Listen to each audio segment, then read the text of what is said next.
আসসালামু আলাইকুম রহমতুল্লাহ বরকাতুল। আশা করি দেশের দেশপ্রেমিক জনগণ যারা আছেন তারা ভালো আছেন। সামনে আপনাদের ভালো দিন কাটুক এটাই দোয়া করি। বর্তমানে জাতীয় নির্বাচন অনুষ্ঠিত হলো। সেই নির্বাচনে বিএনপি, জাতীয়তাবাদী দল বিএনপি সরকার গঠন করতে যাচ্ছে। ৭১-এর রাজাকার, ২৪-এর রাজাকার, তারা ১৬-১৭ মাসে কি করেছে দেশের জনগণ দেখেছে। রাজপথে ছিলাম ভোটের অধিকার ছিনিয়ে নেওয়ার জন্য, মত প্রকাশের স্বাধীনতার জন্য, কিন্তু ২৪-এর কিছু জুলাই চুরের টুকাইয়েরা দেশের সাধারণ জনগণের হাজার হাজার কোটি টাকা মেরে দিবে, এই কারণে রাজপথে নামছিলাম না। তো যাই হোক, আমি জনাব তারেক সাহেবের উদ্দেশ্যে কিছু কথা বলতে চাই। যদি আপনি দেশ সুন্দর মতো চালাতে চান, দেশের মানুষকে যদি একটু স্বস্তির ভালো রাখতে চান, তাহলে দেশে শত শত ফ্যাক্টরি, মেল ইন্ডাস্ট্রি বন্ধ, সেই বন্ধ প্রতিষ্ঠানগুলা আপনি খুলে দেন। দেশের লক্ষ লক্ষ বেকার যুবক বেকার আছে, তাদের কর্মস্থলের ব্যবস্থা করেন।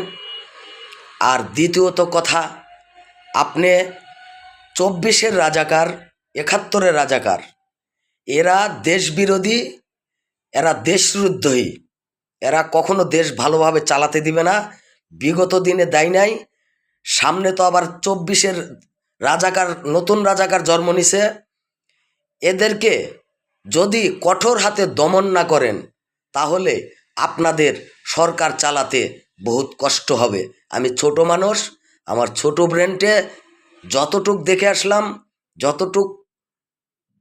যতটুক দেখে আসলাম, যা ঘটলো ১৭-১৮ মাসে, আপনারা যদি এটা দেখে সতর্ক না হন, তাহলে আপনাদের ভবিষ্যতে অনেক অনেক বিপদ আসবে। তাই বলছি, ২৪-এর রাজাকার, ৭১-এর রাজাকার, এদেরকে আপনারা কঠোর হাতে দমন করেন, নইলে দেশের জনগণকেও ভালো রাখতে পারবেন না, আপনারাও সরকার ভালো করে চালাতে পারবেন না। আমি ছোট মানুষ, হয়তোবা আমার কথা এখন কাজে লাগবে না, কিন্তু ভবিষ্যতে কাজে লাগবে। কারণ রাজপথে ছিলাম, বুলেট বোম আর টিয়ার গ্যাসের মুখোমুখি ছিলাম, যুদ্ধ করছি ভোটের অধিকারের জন্য, মত প্রকাশের স্বাধীনতার জন্য, দুটা ডাল ভাত শান্তি মতো খাওয়ার জন্য, কিন্তু সেটা কপালে জুটে নাই। সবাইকে, দেশবাসীর, দেশপ্রেমিক যারা আছেন, সাধারণ জনগণ যারা আছেন, দিনমজুরি, রিক্সা চালক, ভ্যান চালক, মেহনতি মানুষ, তারা ভালো থাকুক, তারা জানি ভালো থাকে, এই জন্যই দোয়া করি। আর ভালো রাখতে যেটা করতে হবে সেটা তো বললামই। যদি আপনাদের এই ছোট মানুষের এই কথাগুলো আপনাদের কাছে কখনো যায়, অবশ্যই গুরুত্ব দিয়ে দেখবেন, এটাই আমার চাওয়া। আসসালামু আলাইকুম, ভালো থাকবেন।